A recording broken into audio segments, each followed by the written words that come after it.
नमस्कार। आज का मेरा टॉपिक है importance of delegation of authority.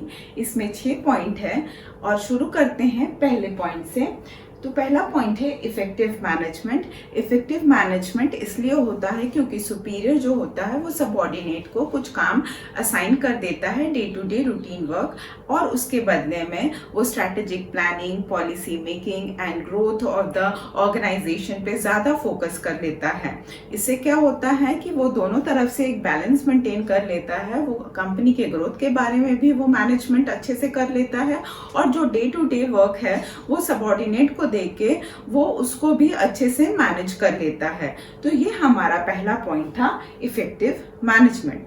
अब दूसरे पॉइंट ऑफ इम्पोर्टेंस में आते हैं, तो वो है एम्प्लॉय डेवलपमेंट। एम्प्लॉय डेवलपमेंट इसलिए होता है क्योंकि जब सुपीरियर सबऑर्डिनेट को काम देता है तो फिर एक सेंस ऑफ अकाउंटेबिलिटी आता है सबऑर्डिनेट में। वो अच्छे से अपना जजमेंट को एक्सरसाइज कर सकता है, प्रॉब्लम सॉल्विंग कैपेबिलिटी को और एनहांस कर सकता है, उसका सेल्फ कॉन्फिडेंस बहुत बढ़ जाता है, और एम्प्लॉय जो होता है वो अच्छे से ट्रेन होता है। इससे क्या होता है कि एम्प्लॉय डेवलपमेंट हो जाता है। फिर तीसरे पॉइंट ऑफ इंपॉर्टेंस में आते हैं, वो है मोटिवेशन ऑफ एम्प्लॉयज। अब क्योंकि सुपीरियर सबऑर्डिनेट को काम असाइन करता है तो सबऑर्डिनेट को ऐसा लगता है कि इतने सारे सबऑर्डिनेट के बीच में मुझे अगर काम दिया गया है तो मैं कहीं ना कहीं केपेबल हूँ, रिस्पॉन्सिबल हूँ ये काम को परफॉर्म करने के लिए। सुपीरियर का कुछ ट्रस्ट उसने शो किया है, सुपीरियर ने अपने और कॉन्फिडेंस शो किया है अपने सबऑर्डिनेट के ऊपर। तो इससे क्या होता है, उसमें एक मोटिवेशन आ जाता है और उसमें एक सेटिस्फैक्शन आ जाता है, उसका मोरल बहुत ज़्यादा बूस्ट हो जाता है। तो इससे हम कह सकते हैं कि डेलीगेशन जो होता है एम्प्लॉयज़ को मोटिवेट करता है। चौथा पॉइंट है facilitation of growth. Facilitation of growth होता है डेलीगेशन ऑफ अथॉरिटी में, क्योंकि जो सबऑर्डिनेट्स होते हैं उनको ट्रेनिंग प्रोवाइड हो जाता है, क्योंकि सुपीरियर उनको वर्क असाइन करते हैं।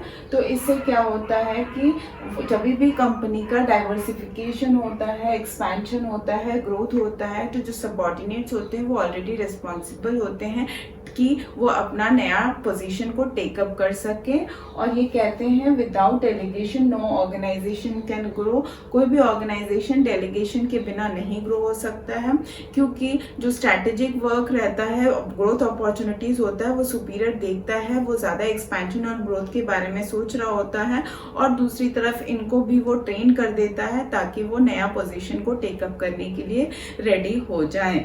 नेक्स्ट पॉइंट ऑफ इम्पोर्टेंस है बेसिस ऑफ मैनेजमेंट हायरार्की। तो ऑर्गेनाइजेशन में मैनेजमेंट हायरार्की जो होता है वो डेलिबरेटली क्रिएट किया जाता है ताकि पता चले कि कौन सुपीरियर है, कौन सबऑर्डिनेट है, किसको किससे काम मिलना है और किसको किसकी तरफ अकाउंटेबल होना है।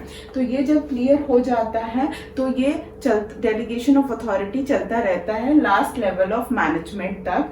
इससे क्या होता है कि सबको अपना काम पता रहता है और मैनेजरियल पोजीशन का कोई मतलब ही नहीं रह जाता है अगर वो अपने नीचे सबऑर्डिनेट्स को वर्क असाइन ना करे, टास्क असाइन ना करे। तो इससे मैनेजमेंट हायरार्की जो होता है वो अच्छे से मेंटेन होता है। और छठा पॉइंट है, आखिरी पॉइंट है बेटर कोऑर्डिनेशन।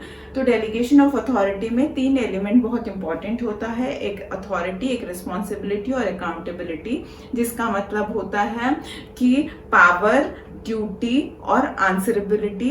तो ये तीनों में एक कोऑर्डिनेशन रहता है, तो वो क्लैरिफाई कर देते हैं कि किसको क्या काम करना है, किसको अकाउंटेबल है, किसका क्या अथॉरिटी है, क्या पावर है और वो किसको अकाउंटेबल है। तो जब सब क्लियर हो जाता है तो फिर इससे ओवरलैपिंग और वेस्टेज ऑफ वर्क नहीं होता है, डुप्लीकेशन ऑफ वर्क नहीं होता है, और वो मेंटेन करता है इफेक्टिव कोऑर्डिनेशन।